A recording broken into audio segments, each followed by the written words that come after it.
Okay. Hare Krishna.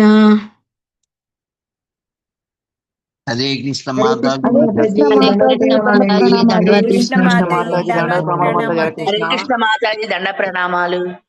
Hare Hare Krishna మాతాజీ, దండవత్ ప్రణామాలండి. హరే కృష్ణ. దండ ప్రణామం. హరే కృష్ణ మాతాజీ, దండవత్ ప్రణామాలు. అందరినీ మరలా ఈ ఆదివారం కలవడం చాలా సంతోషంగా ఉంది. ముందులుగా జగన్నాథ్ బలదేవ్ సుభద్రమయ్యాల ఆశీర్వాదం తీసుకుంటూ ఈ రోజు క్లాసుని మొదలు పెడదాము. ముందులుగా ప్రేయర్స్ చేద్దాం. ఓం అజ్ఞానతిమిరాంధస్య జ్ఞానాంజనాశలాకయా చక్షురున్మిలితం యేన తస్మై శ్రీ గురవే నమః. నమః ఓం విష్ణుపాదాయ కృష్ణ ప్రస్థాయ భూతలే శ్రీమతే భక్తి వేదాంత స్వామిన్ ఇతి నామిని. నమస్తే సరస్వతే దేవే గౌరవాణి ప్రచారిణే నిర్విశేష శూన్యవాది పాశ్చాత్యాదేశతారిణే. జయ శ్రీ కృష్ణ చైతన్య ప్రభో నిత్యానంద శ్రీ అద్వైత గదాధర శ్రీవాసాది గౌరభక్త వృంద. హరే కృష్ణ కృష్ణ కృష్ణ హరే హరే హరే రామ రామ రామ హరే హరే. విష్ణుపాదాయ కృష్ణ ప్రస్థాయ భూతలే శ్రీమతే శ్రీపతాక స్వామి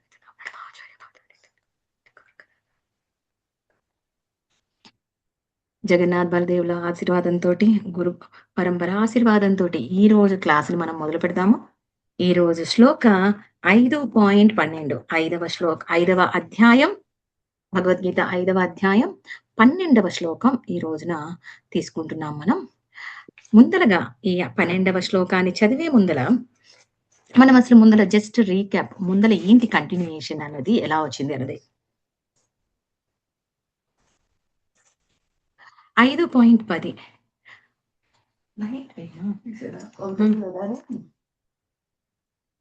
ఓకే. 5.10లో కృష్ణుడు చెప్తున్నారు, ఫలాలను విడిచి తామరాకు పైన నీటి వలె మనం వర్తించాలి కదా.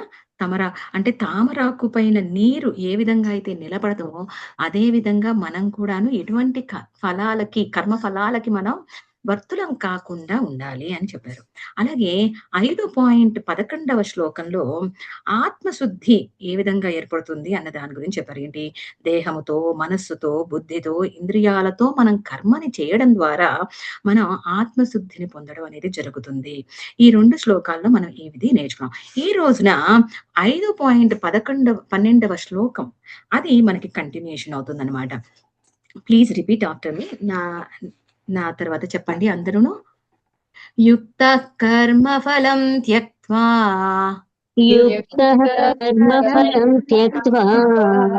శాంతిమాప్నోతి నైష్టికీం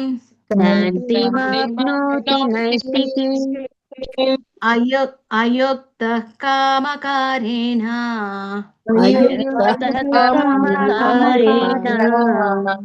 ఫలే సక్తో నిబధ్యతే.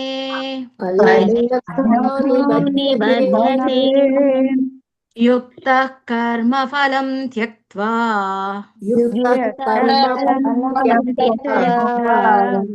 శాంతిమాప్నోతి నైష్టికీం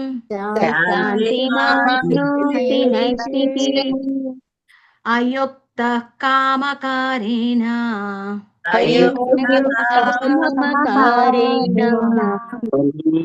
సక్తో నిబధ్యతే.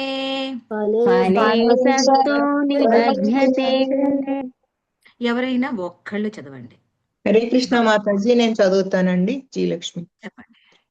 హరే కృష్ణ, దండవత్ ప్రణామాలు మాతాజీ. యుక్త కర్మ ఫలం త్యక్త్వా శాంతిమాప్నోతి నైష్టికీం అయుక్త కామకారేణ ఫలే సక్తో నిబధ్యతే. థ్యాంక్ యూ మాతాజీ. Thank you. ఇక్కడ భగవంతుడు చెప్తున్నారు, యుక్త అంటే భక్తియుక్త సేవలో నిమగ్నం అవడం. భక్తియుత సేవలో నిమగ్నమవడం. కర్మఫలం సర్వ కర్మ ఫలాలను త్యక్త్వా విడిచి శాంతిం సంపూర్ణమైన శాంతిని ఆప్నోతి పొందును. ఎవరైతే సర్వకర్మ ఫలాలను వదిలిపెట్టేసి విడిచి భక్తియుత సేవలో నిమగ్నమవుతారో వారు శాంతిని పొందుతారు అని మొదటి లైన్ యొక్క అర్థం. ఇక రెండవ లైన్ అయుక్తః కృష్ణ భక్తి భావనలో లేనివాడు. అయుక్తః, యుక్తః అంటే కృష్ణ భక్తిలో ఉన్నవాడు, అయుక్తః అంటే కృష్ణ భక్తిలో లేనివాడు కదా. అర్థమైందా? సత్యం అసత్యం అంటాం. అంటే చేర్చినప్పుడు మనకు అదేమవుతుంది, రివర్స్ అవుతుంది, నెగటివ్ అవుతుంది కదా. అట్లాగే అయుక్తః అంటే ఎవరైతే కృష్ణ భక్తిలో లేరో అటువంటి వారు కామకారేణ కర్మ ఫలాలను అనుభవించుట చేత ఫలే ఫలములందు అసక్తః ఆసక్తుడై నిబధ్యతే బద్ధుడగును. అంటే ఎవరైతే కృష్ణ భక్తిలో లేరో వారు కర్మఫలాలను ఆశించడం ద్వారా, ఆ కర్మఫలాలను పొందుట ద్వారా వారు బద్ధమైనటువంటి జీవితాన్ని పొందవలసి వస్తుంది అన్నది ఈ శ్లోకం యొక్క పరమార్థం. ఇక్కడ ఇంకా డీటెయిల్స్ లో కనుక వెళ్తే ఇక్కడ ప్రభుపాదుల వారు చక్కగా ఎక్స్ప్లెయిన్ చేస్తారు. ఏంటంటే కృష్ణ భక్తి భావనలో ఉన్న వాళ్ళు జీవితం ఎలా ఉంటుంది, కృష్ణ భక్తిలో లేని వారి జీవితం ఎలా ఉంటుంది అన్నది చిన్నప్పుడు మనకి డిఫరెన్షియేట్ బిట్వీన్ అంటారు. అంటే భేదాలను చెప్పండి అని చిన్నప్పుడు మనం చదువుకున్నప్పుడు చెప్పుంటారు కదా, భేదాలు. ఈ భేదాలు అన్నది మనకి ఇక్కడ ఈ రెండిట్లో చక్కగా, ఈ రెండింటి గురించి చక్కగా వివరిస్తారు ఈ శ్లోకంలో అన్నమాట.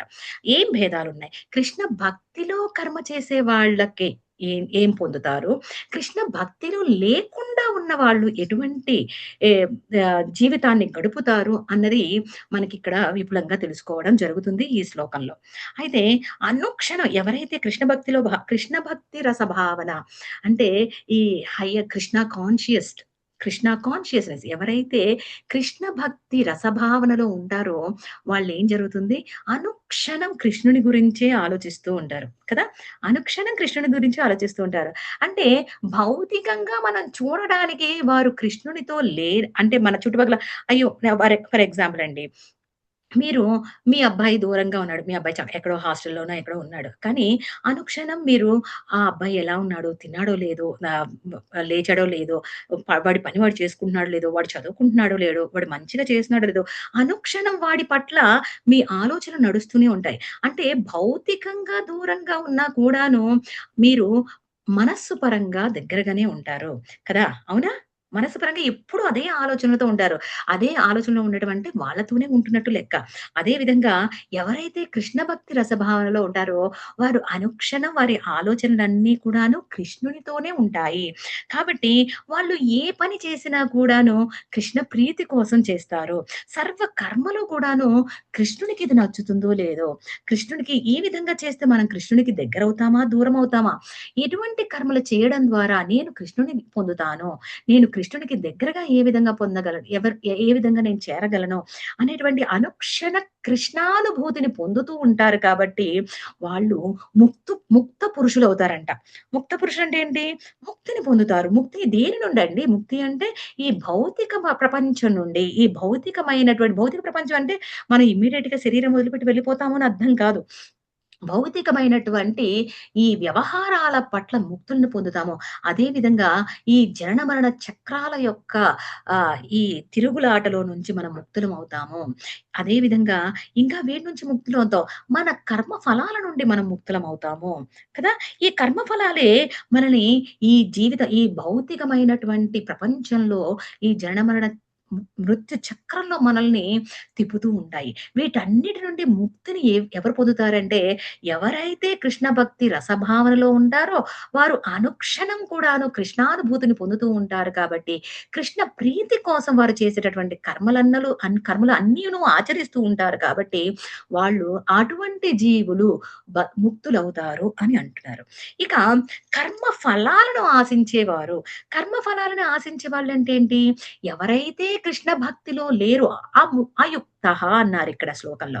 అయుక్త అంటే ఎవరైతే కృష్ణ భక్తి భక్తి రసభావనలో లేరో, ఎవరికైతే జీవితంలో కృష్ణుడు అనేవాడు సెంటర్‌గా లేడో, మనం అనుకుంటాం, అయ్యో! నేను జపం చేస్తున్నానండి, నేను తిలక్ పెట్టుకున్నానండి, కాబట్టి నేను భక్తుడిని, నేను కృష్ణ భక్తుడిని అనుకుంటాం. కానీ ఎప్పటి వరకు అయితే మనం కృష్ణుడిని మన మనసులో నిలుపుకొని అనుక్షణం ఆయన గురించి ఆలోచిస్తామో, అప్పటి వరకు మనం భక్తులం కాలేమండి. కేవలం జపం చేసిన వరకే మీ భక్తి. కేవలం భగవన్నామం ఉచ్చరించినంత వరకే భక్తి. ఎప్పుడైతే మన ఆలోచనలన్నీ కూడాను కృష్ణ పరమవుతాయో, అప్పుడే మనం కృష్ణ భక్తులం అవుతాము. ఇక్కడ ఏం చెప్తున్నారంటే, కృష్ణ భక్తి రసభావనలో లేనటువంటి వాళ్ళు ఏం చేస్తారు? ఏది చేసినా కూడాను వారు కర్మ ఫలాలను ఆశించి చేస్తారు. అయ్యో! ఈ రోజున నేను ప్రసాదం చేసి ఒక 10 మందికి పెట్టాననుకోండి. అంటే అది ఎందుకు చేస్తారు? రేపొద్దున నాకు ఎటువంటి ఇబ్బంది ఆహార విషయంలో రాదు అనేటటువంటి ఉద్దేశంతో చాలామంది అన్నదాన కార్యక్రమాలు చేస్తూ ఉంటారు. అదే విధంగా ఈ జలదాన కార్యక్రమాలైతేనేమి చాలా కార్యక్రమాలు చేస్తూ ఉంటారు గదా! వాటి నుండి ఏం ఆశిస్తారు? తదుపరి జన్మలలో నాకు ఇటువంటి కష్టం రాదు, నేను అటువంటి కష్టం నుండి బయటపడతాను అనేటటువంటి ఏదో ఒక లాభాపేక్షను ఆశించి మాత్రం చేస్తూ ఉంటారు. దానివలన ఏమవుతుంది?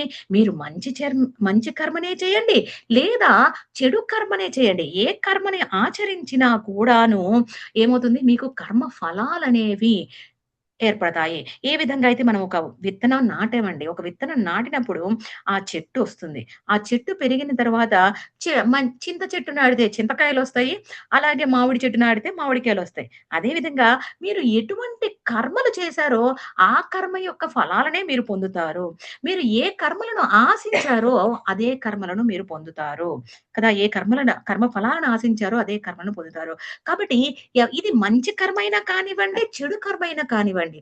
కానీ ఫలాలను ఆశించినప్పుడు తిరిగి మీరు ఉన్నటువంటి అవసరం ఏర్పడుతుంది. కాబట్టి తిరిగి మరలా కర్మను పొందాలంటే ఏమవుతుంది?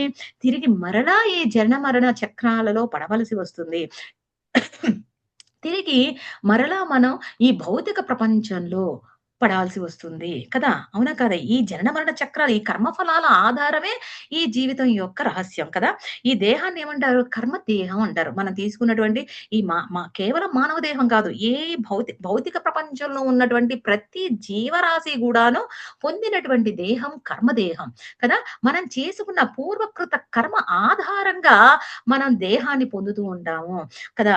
మేబీ ఇప్పుడు మనకి గరుడ పురాణంలో చెప్తూ ఉంటారు. గరుడ పురాణంలో ఏం చెప్తారు? ఎవరైతే ఇంకొకరి పట్ల ద్వేష భావంతోటి, అసూయ భావంతోటి ఎవరైతే దేహాన్ని వదులుతారో వారు పాముగా జన్మిస్తారు అని గరుడ పురాణంలో వివరంగా చెప్పున్నారు. ఎవరైతే డబ్బు పట్ల వ్యామోహంతోటి ఎవరైతే డబ్బు పట్ల వ్యామోహంతోటి ఉంటారో వాళ్ళు తేలుగా, కాళ్ళజెర్రులుగా పుడతారు. ఆ విధంగా ఒక్కొక్క వారు చేసుకున్నటువంటి కర్మ ఆధారంగా వారు తదుపరి పొందేటటువంటి జన్మలు ఉంటాయి. అంటే ప్రతి దేహం అంటే ఈ 80 లక్షల జీవరాశులు ఉంటే ఈ జీవరాశుల అన్నిటి యొక్క ఆధారం ఏమిటంటే పూర్వకృత కర్మ. కాబట్టి మనం కూడాను మరలా పరీక్ష రాసి సప్లిమెంటరీ ఎగ్జామ్స్ రాసుకొని మళ్ళీ అవకాశం వస్తుంది గదా! అదే విధంగా మానవ దేహానికి రావడం జరుగుతుంది కదా! మరలా ఇదేంటంటే మీకు ఒక అవకాశం మళ్ళీ పరీక్ష రాసి ఇక్కడ నుంచి బయటపడడానికి. అందుకనే మానవ దేహ దుర్లభము అని చెప్తారు కదా! మనుష్యానాం మనుష్య జన్మ దుర్లభము అని చెప్తారు. అంటే ఏంటి? ఈ జన్మ కోసం మనం ఎన్నో 80 లక్షల జీవరాశుల్లో తిరిగి వచ్చున్నాం మన కర్మ ఆధారంగా. కాబట్టి ఈ దేహాన్ని మరలా పొందాం. ఇప్పుడు కూడా ఇంకా కర్మలని పొందటం ద్వారా, కర్మ ఫలాలను ఆశించడం ద్వారా ఏం జరుగుతుంది? ఆ కర్మ ఫలాల కారణమే చింతకు కారణమవుతుంది. చింత అంటే ఏంటి? మనకి నచ్చనిది, మనకి కష్టం అనిపించేది. అవన్నిటికి కారణం ఏమవుతుందంటే, మనం కర్మ ఫలాలను ఆశించడం ద్వారా, కర్మ ఫలాల దృష్ట్యా కర్మలను ఆచరించడం ద్వారా. అర్థమవుతుందా? యెస్ మాతాజీ అర్థమవుతుంది మాతాజీ. యెస్. ఇంకా ఏం చెప్తారు? శ్రీకృష్ణుడే పరతత్వము. ఇక ఆహ్, ఎవరైతే ఆయన యొక్క భక్తి యందు ద్వైత భావన అంటే ఎవరైతే ఆయన భక్తిని సంపూర్ణంగా చేస్తూ ఉంటారో, ఆచరిస్తూ ఉంటారో, కృష్ణ భక్తి భావనలో సంపూర్ణంగా మునిగిపోతారో వాళ్ళకి ద్వైత భావన ఉండదు. ద్వైత భావన అంటే ఏంటి? మనం పూర్వం చాలా క్లాసుల్లో 4వ చాప్టర్‌లో చక్కగా తెలుసుకున్నాం కూడా ద్వైతం అంటే ఏంటి అన్నది. కదా! అంటే ఎటువంటి విషయాల పట్ల వారు చలించరు. ద్వైత భావన లేదు అంటే వారు ఎటువంటి విషయాల పట్ల చలించరు. ఎవరైనా ఒకళ్ళు తిట్టుండొచ్చు, లేదా పొగిడుండొచ్చు. 2 సమానమే. కదా! ఒక ఏదైనా ఒక కర్మను అనుసరించినప్పుడు దానికి మంచి ఫలితం వచ్చుండొచ్చు. లేదా చెడు ఫలితం వచ్చుండొచ్చు. 2 సమానమే కదా!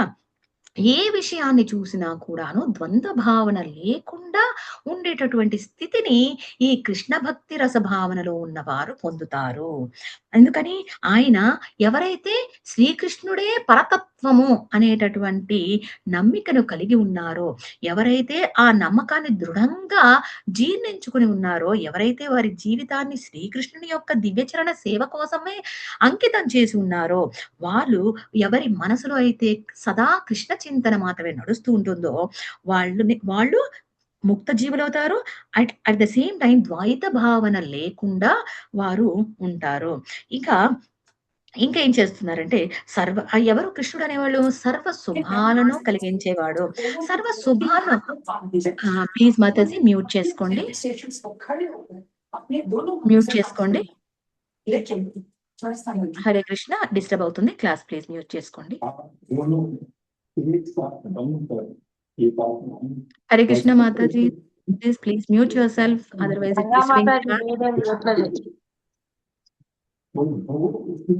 disturbs the class, please. Okay.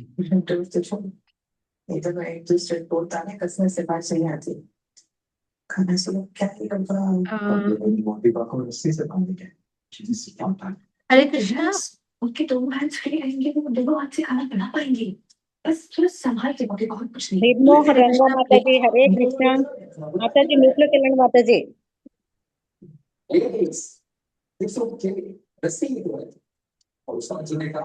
వారు క్లాస్ ఆన్ చేసి వదిలేసినట్లున్నారండి.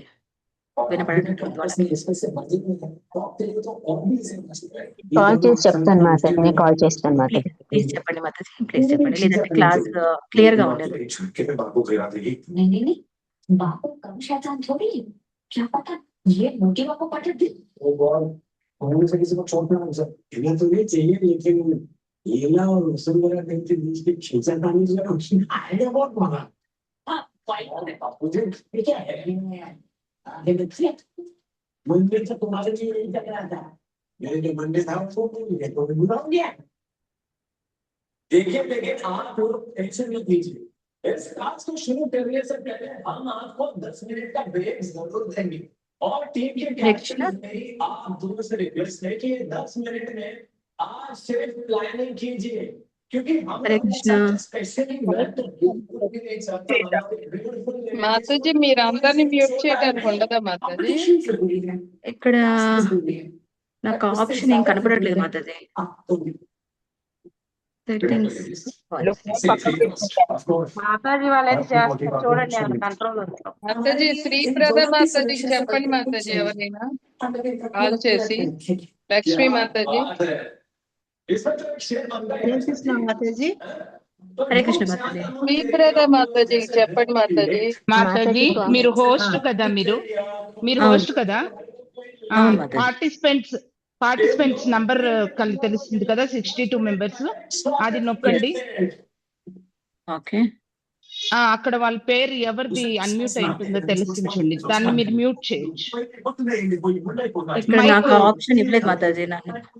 ఫోన్ లిఫ్ట్ చేయట్లేదు మాతాజీ, ఎంతకి కూడాను పక్కకి వెళ్ళిపోయినట్టున్నారు. మాతాజీ పార్టిసిపెంట్స్ కి వెళ్ళారంటే అందరి నేమ్స్ కనపడుతుంది మాతాజీ. అక్కడ ఎవరిది అన్మ్యూట్ ఉంది చూడండి మాతాజీ.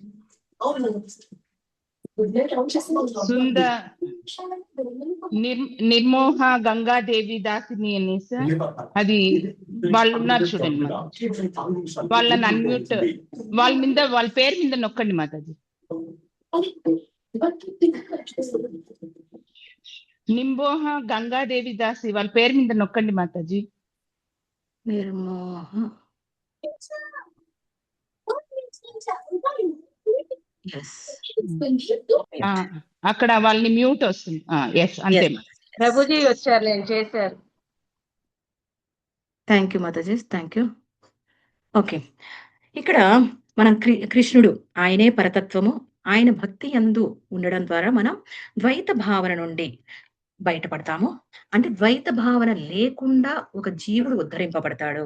అదేవిధంగా ఈ కృష్ణ భక్తి రసభావనలో లేనటువంటి వారు ఏ విధంగా ఉంటారు అంటే, వీళ్ళు ఏం చేస్తారంటే వాళ్ళు చేసేటటువంటి ప్రతి కర్మ కూడాను ఇంద్రియ ప్రీతి కొరకు ఉంటుంది.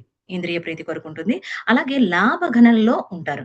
లాభగణన అంటే నేను ఇది చేస్తే నాకేం వస్తుంది. ఓకే, అంటే ఇప్పుడు మనం ఏది చూసినా కూడాను ట్రేడింగ్ లా ఉంటుంది. నేను వెంకటేశ్వర స్వామి తిరుపతి వెళ్తాను, నేను పలాంది కావాలని అడుగుతాను కదా. ఏది చేసినా స్వామి నువ్వు ఇది చేస్తే నేను నీ దగ్గరకు వస్తాను, స్వామి ఇది నువ్వు చేస్తే నేను నీ దగ్గరకు వస్తాను. కానీ భగవంతుడు చాలా కరుణామయుడు కదా.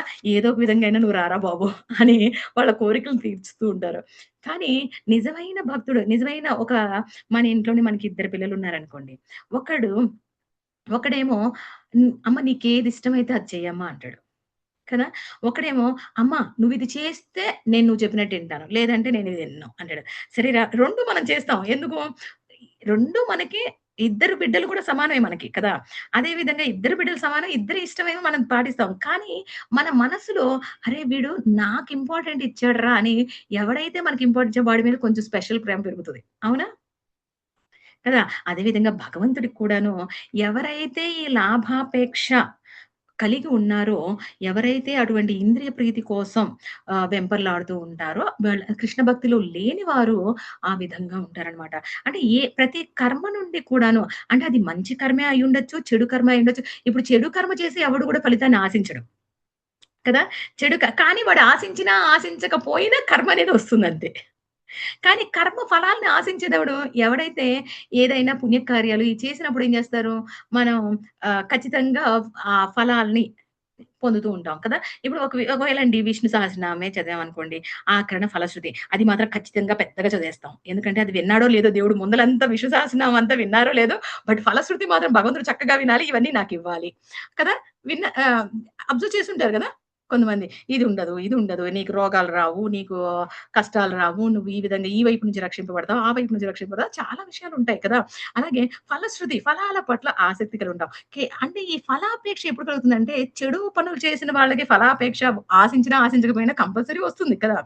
కానీ మంచి పనులు చేసే వాళ్ళకి ఏంటంటే ప్రతి ఒక్కళ్ళు కూడాను ఈ లాభాపేక్షను ఆలోచించి చేయడం ద్వారా వాళ్ళు ఏమవుతుంది, ఎందుకు అవన్నీ లాభాపేక్ష ఆలోచిస్తున్నారు? ఇంద్రియాల యొక్క తృప్తి కోసం. ఇంద్రియాల తృప్తి ఎందుకు? ఇంద్రియాల తృప్తి అంటే ఈ ఇంద్రియాలు అనేది ఏంటంటే భౌతికమైనటువంటి దేహానికి సంబంధించింది. అసలు దేహమే సత్యం కానప్పుడు, దేహమే నిత్యం కానప్పుడు, ఈ రోజు ఉన్న దేహం రేపు ఉండనప్పుడు, వాటి తృప్తి కోసం నువ్వు ఇంతగా చెయ్యాలా? ఇంతగా నువ్వు భగవంతుని పూజించి, భగవంతుని ప్రార్థించి, ఆయన అనుగ్రహాన్ని పొంది, చివరికి ఇంద్రియ తృప్తి కోసం గనక చేస్తే అంతకంటే మూర్ఖత్వం ఏమైనా ఉందా అండి? ఒక చిన్న కథ చెప్తారు. ఏంటంటే, ఒక కట్టెలు కొట్టుకునే ఆవిడట అడవిలో మంచిగా కట్టెలు కొట్టుకొని మోసుకుంటూ వెళ్తుందంట. వెళ్తూ ఉంటే ఆమె కట్టెల మూట జారి కింద పడిందంట. జారిపడి ఓ కృష్ణ కృష్ణ కృష్ణ అని పిలిచిందంట. అప్పుడు కృష్ణుడు వచ్చాడంట. ఏంటమ్మా అంటే ఆమె అడిగిందంట, ఈ మూట తీసి నెత్తిన పెట్టయ్యా అందంట. అదే విధంగా ఈ కృష్ణ భక్తి చేసి కృష్ణుడు వచ్చినప్పుడు ఏమని అడగాలి? తండ్రి చాలు, ఈ దేహంతో పాటు కష్టాలు చాలు, నన్ను తీసుకెళ్ళి తండ్రి అని అడగచ్చు కదా. అడగకుండా ఆ కట్టెల మూట నెత్తిన పెట్టయ్యా అని అడిగిందంట. అదే విధంగా ఈ ఫలాపేక్ష కోరేటటువంటి వాళ్ళు ఏ విధంగా ఉంటారంటే, ఇదే విధంగా మనకిప్పుడు వింటుంటే నవ్వొస్తుంది కదా. అరే ఎంత అజ్ఞానిరా, ఎంత అజ్ఞాని. కృష్ణుడు కనిపిస్తే కృష్ణుని ప్రార్థించి, కృష్ణుడు కనిపిస్తే ఆ కట్టెల మూట నెత్తిన పెట్టమంటుందా అని మనం అనుకుంటాం. అవునా? ఎంత అజ్ఞాని, ఎంత జ్ఞానం తక్కువ ఉంది, ఎంత మూర్ఖంగా ఉంది ఆ వ్యక్తి అని. అదే విధంగా మనం కూడా ఫలాపేక్షను ఆశించి ఫలాపేక్షను ఆశించడం ద్వారా ఏమవుతుంది? కర్మఫలాలను ఆశించడం ద్వారా ఏమవుతుంది? ఇదే విధంగా కట్టెల మూట నెత్తిన పెట్టుకున్నట్టే అవుతుంది కదా. అవునా కదా. అదే విధంగా ఇంకేం జరుగుతుంది? ఈ ఈ కృష్ణుడు ఎవరు అన్న విషయం ఇంకా మనకి ఇక్కడ శిల ప్రభుపాదుల వారు చక్కగా ఎక్స్‌ప్రెస్ చేయడం జరిగింది. ఈ విధంగా అయితే సర్వశుభకరుడు, శక్తి ఫలము, శక్తి ఫల కర్త ఆయన. కృష్ణ కృష్ణపర కర్మలు ఏవి చేసినా కూడాను దివ్యమయములు. అలాగే భౌతిక ప్రభావ రహితములు. పూర్ణ శాంతితో ఎవరైతే వీటిని ఆచరిస్తారో, అంటే ఎవరైతే ఈ కృష్ణ భక్తి రసభావంలో ఉంటారో వాళ్ళు పూర్ణ శాంతితో ఉంటారు. పూర్ణ శాంతి అంటే ఏంటి? శాంతి అంటే ఇప్పుడు మనం ఇన్‌స్టంట్‌గా పొందేటటువంటి, ఇప్పుడు ఏదైనా పూజ చేశామనుకోండి, పూజ చేశాము, ఏదైనా చేశాము. దానికి ఇన్‌స్టంట్‌గా మనకు కొంచెం శాంతిగా అనిపిస్తుంది, ప్రశాంతంగా అనిపిస్తుంది. ఒక యోగా చేశామండి. యోగా చేశాము. ఓకే. కొంచెం సేపు యోగా చేసిన తర్వాత ఏమన్నది కొంచెం పీస్‌ఫుల్‌గా అనిపిస్తుంది. మెడిటేషన్ చేసినప్పుడు కొంచెం పీస్‌ఫుల్‌గా అనిపిస్తుంది కదా! అదేమవుతుంది కొంత సమయం వరకు ఉంటుంది. కానీ ఎవరైతే కృష్ణ భక్తి రసభావంలో ఉంటారో వారికి పూర్ణ శాంతి లభిస్తుంది. అంటే ఇచ్చేది కొంచెం కాదు, కొంచెం సేపటికి కాదు. అది పరిపూర్ణంగా పొందుతారు. ఎందుకని? ఆయన సర్వశుభకరుడు కాబట్టి, అన్ని శుభాలను ప్రసాదించే తండ్రి శ్రీకృష్ణ పరంధాముడు కాబట్టి, ఎలా ఆయన శక్తి అంతటి, ఆయన శక్తిమయుడు. మనకి 6 అపులెన్సెస్ చెప్తారు కదా! ఆయన సర్వశక్తిమంతుడు. ఆయనకి చేతగానిదంటూ ఏమి ఉండదు. ఆయన చేయలేనిదంటూ ఏమి ఉండదు. ఇప్పుడు దేవతలు మనం చాలా సినిమాల్లో చూసాము కదా! చాలా సినిమాలు మనం చిన్నప్పటి నుంచి మనకొచ్చిన నాలెడ్జ్, పురాణాల నాలెడ్జ్ అంతా సినిమాల నుంచి దాదాపుగా. ఆ తర్వాత మనం కృష్ణ కాన్షియస్‌లోకి వచ్చాక అరే! మనం చూసింది వేరుగా ఉంది, ఇక్కడ కొంచెం వేరుగా ఉంది అన్న కాన్‌ఫ్లిక్ట్స్ వస్తా ఉంటాయి కదా! దేవతలందరికీ ఒక రాక్షసుడొచ్చేసి కష్టపెడుతూ ఉంటాడు. అప్పుడు ఆ దేవతలు వెళ్ళేసి ఏం చేస్తారు? బ్రహ్మదేవుడి దగ్గరికెళ్తారు. బ్రహ్మదేవుడా ప్లీజ్ మమ్మల్ని రక్షించండి, ఏ విధంగానైనా కాపాడండి అంటారు. బ్రహ్మదేవుడు ఎళ్లి ఏం చెప్తారు? శివుడి దగ్గరికి వెళ్ళండి అంటారు. ఆ శివుడు ఏం చేస్తాడు? అయ్యో! నా వల్ల కూడా కాదు, వెళ్లి కృష్ణుడిని అడగండి, నారాయణుడిని అడగండి అంటారు. అప్పుడు అందరూ కలిసి నారాయణ దగ్గరికెళ్తారు. ఎందుకని? అందరి యొక్క శరణాగతి ఎక్కడుంటుంది? కేవలం ఆ శ్రీకృష్ణుని యొక్క దివ్య చరణాల యందు ఉంటుంది. ఆయన మాత్రమే సర్వశక్తిమంతుడు, సర్వశక్తి ఫల ప్రదాత కదా!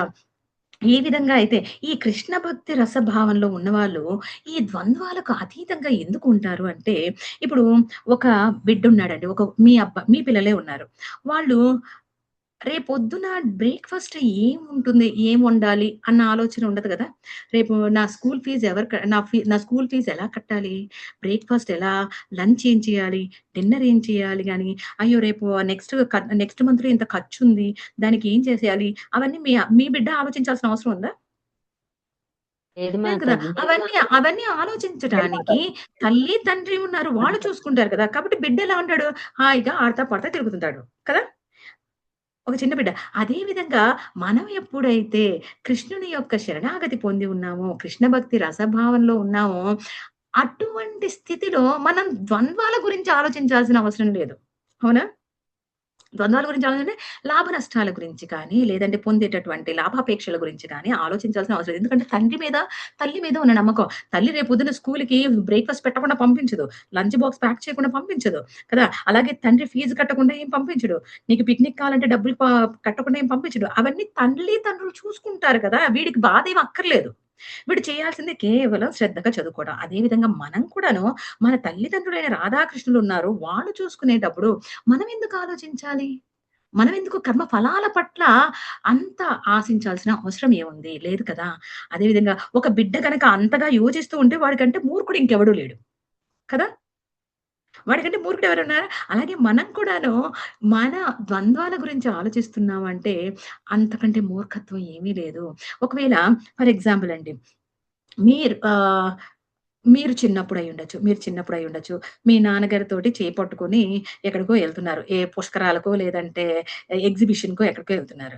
మీ నాన్న మీ చెయ్యి పట్టుకొని మీరెళ్ళినంత వరకు గూడాను అక్కడ ఎంత క్రౌడ్ ఉండండి. పుష్కరాలే ఊహించుకోండి. మనం చిన్నప్పుడు కృష్ణా పుష్కరాలకెళ్ళున్నాము. గోదావరి పుష్కరాలు చూసున్నాం కదా!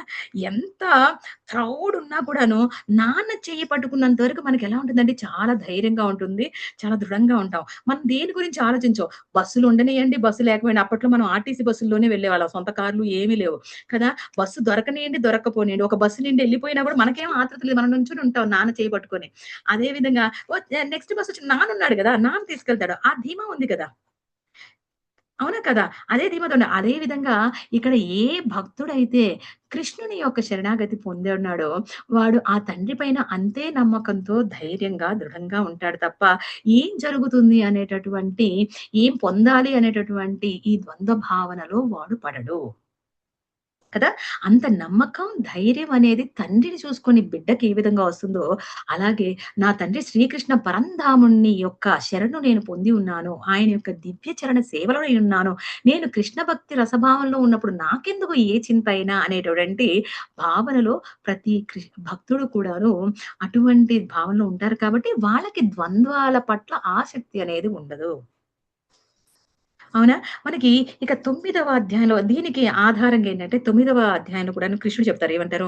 అనన్యాశ్చింతయంతో మాం ఏ జనాః పర్యుపాసతే తేషాం నిత్యాభియుక్తానాం యోగక్షేమం వహామ్యహం. ఎవరైతే వేరే ఏ ఆలోచనలు లేకుండా వేటి పైన ఆధారపడకుండా కేవలం నన్నే ఆలోచిస్తూ ఉంటారో, కేవలం నాపైనే ఆధారపడి ఉంటారో వాళ్ళ యొక్క యోగక్షేమాలన్నీ నేనే చూసుకుంటాను అని కృష్ణుడు అంత చక్కగా భగవద్గీతలో ప్రామిస్ చేసినప్పుడు ఇక వేడి గురించి అయినా కూడాను ఆలోచించాల్సినటువంటి అవసరం కానీ, ఆతృత పడాల్సిన అవసరం కానీ, కర్మఫలాల గురించి ఆలోచించాల్సిన అవసరం కానీ, ఇంద్రియ తృప్తి కోసం ఆలోచించాల్సిన అవసరం కానీ ఎటువంటి జీవుడికి అవసరం లేదు. ఎవరైతే ఆలోచిస్తారో వాళ్ళు బద్ధ జీవులు అవుతారు కదా! ఇక ఈ శ్లోకంలో ఇంకా ఏం చెప్తున్నారంటే కృష్ణునికి అన్యముగా ఏది లేదు. కృష్ణుడు కాకుండా ఏది లేదు. కృష్ణుడికి చేయలేనిదంటూ ఏది లేదు. కృష్ణుడి పరిధిలో లేనిదంటూ ఏమీ లేదు. అలాగే ఎవరైతే ఈ అవగాహనకి వస్తారో, ఎవరైతే కృష్ణుని యొక్క శక్తి సామర్థ్యాలను, కృష్ణుని యొక్క పూర్ణ తత్వాన్ని అర్థం చేసుకొని ఉంటారో వారు శాంతిని పొందుతారు. ఈ అవగాహన యొక్క అర్థమే ఈ అవగాహనని పొందారు అంటే ఏంటంటే వాళ్ళు సంపూర్ణమైన పూర్ణ శాంతి తత్వాన్ని కలిగి ఉంటారు. పూర్ణ శాంతిని పొంది ఉంటారు. పూర్ణ శాంతిని పొంది ఉంటారు. అదే విధంగా వాళ్ళ ఈ శాంతి ఏమవుతుంది? వారి యొక్క అభయత్వానికి ఆధారం అవుతుంది. అభయత్వం అంటే ఎటువంటి యొక్క భయాలని పొందాల్సిన అవసరం లేదు. అభయం అంటే ఏంటి? భయం లేకుండా ఉండడమే అభయం కదా! ఎటువంటి భయాలను పొందాల్సిన అవసరం లేదు. ఎందుకు? వాళ్ళు అభయాన్ని పొందారు. భగవంతుని యొక్క అభయాన్ని పొందారు. ఇదే కృష్ణ భక్తి రసభావన యందు రహస్యం. ఓకేనా? కాబట్టి మన అందరం ఎంచక్కా ఈ కృష్ణ భక్తి రసభావనలో ముందలకు వెళ్ళాలి అని ఓకే ఆ దేవాది దేవుడైన శ్రీకృష్ణుని శరణు పొందుతూ ఒక్కసారి మనం 3 సార్లు గురు మహారాజ్ కోసం చాంటింగ్ చేస్తూ అండ్ మనందరం కూడాను ఆయన యొక్క శరణు పొందాలి అని ఒకసారి చేసి క్లాస్ ముగిద్దాం. ఓకే, ముందలుగా ఏదైనా ప్రశ్నలు కానీ సమాధానాలు కానీ ఉంటే మీరు చెప్పండి. ఆ తర్వాత మనం హరే కృష్ణ మంత్రాన్ని చెప్తాం. హరే కృష్ణ మాతాజీ. మనందరికి మన తల్లిదండ్రులు ఎలాగో ఆధారభూతులు అలా మనందరికి కూడా భగవంతుడు ఆధారం అనేది చాలా అద్భుతంగా వివరించారు మాతాజీ. థ్యాంక్ యూ మాతాజీ. Hare Krishna. Thank you. Hare Krishna. Okay, 3 సార్లు మనం గురు మహారాజ్ కోసం ప్రే చేద్దాం అండ్ ఒకసారి మనందరి కోసం చేద్దాం. ఓకేనా? హరే కృష్ణ హరే కృష్ణ హరే కృష్ణ కృష్ణ హరే హరే రామ హరే రామ రామ రామ హరే హరే హరే హరే హరే హరే హరే హరే రామ రామ రామ హరే హరే హరే రామ హరే రామ హరే హరే రామ హరే రామ రామ కృష్ణ హరే కృష్ణ కృష్ణ కృష్ణ హరే కృష్ణ హరే రామ హరే రామ హరే రామ రామ హరే హరే హరే కృష్ణ హరే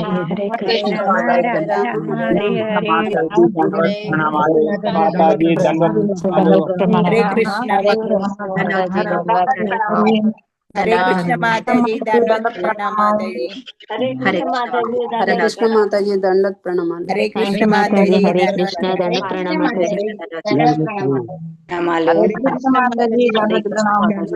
హరే కృష్ణ హరే కృష్ణ. హరే కృష్ణ మాతాజీ దండవత్ ప్రణామాలు. ధన్యవాదాలు మాతాజీ. థ్యాంక్ యూ మాతాజీ. హరే కృష్ణ. హరే కృష్ణ మాతాజీ దండవత్ ప్రణామాలు.